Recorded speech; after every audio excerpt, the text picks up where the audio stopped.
Ciao, it's me, Mario, and welcome to my trip to Lazio, Italy. Let's start off with me telling you about my region of Lazio. It is located halfway down the country to the left side, touching the Tyrrhenian Sea, but it also includes multiple mountain ranges in the south, north, and west side of the region. Now, being Mario, I have a very large appetite, so the first thing I did when I stepped off the plane in Roma was head right to the local restaurant called Il Localino. Il Localino is a tavern, and the first thing I ordered was the pasta, of course, because I'm in Italy. One of their specialties is called Pillo Amatriciano, which is a type of pasta sauce that involves pork cheek, which is very different from anything I'm used to. After I devoured half of the restaurant, they finally decided to kick me out, so that's why I decided it was time to go sightseeing. First on my list, since I was still in Roma, was to go see the famous Roman fountains, the Trevi Fountain. Following the Trevi Fountain, I of course had to make my way downtown, walking fast, to go see the Colosseum.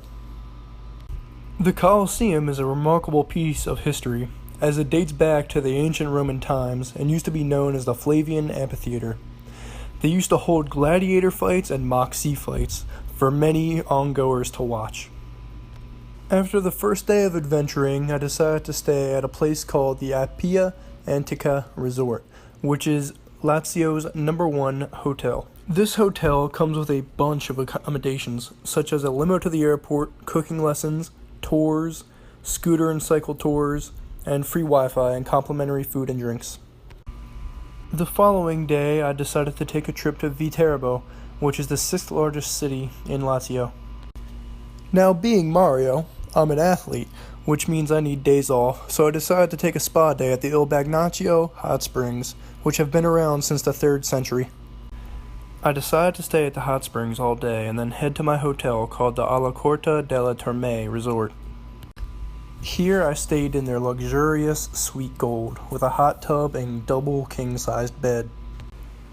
The very next day, I decided to take a trip to the city of Tivoli. The biggest thing that brought me to Tivoli was Hadrian's Villa, which was a Roman emperor who lived in the year 117. He constructed a massive estate with multiple rooms for guests, a bathhouse, and a room for the guards to stay in. After viewing Hadrian's Garden, I went to go get food. I went to a place called Avec 55, or Avec 55. Now, they had a very interesting selection, such as yellowtail carpaccio with interrogio frasella, or roast lamb with lemon confit foglietta bread. But being Mario, I stuck with the pasta. I finally ventured back to Roma to finish off my journey exactly where it started. Now, I was told before I go I had to visit the Mercato Trionfale. This market sells many different items. Among those items are fruits and vegetables, fish and meat, and many other types of dried and fresh food.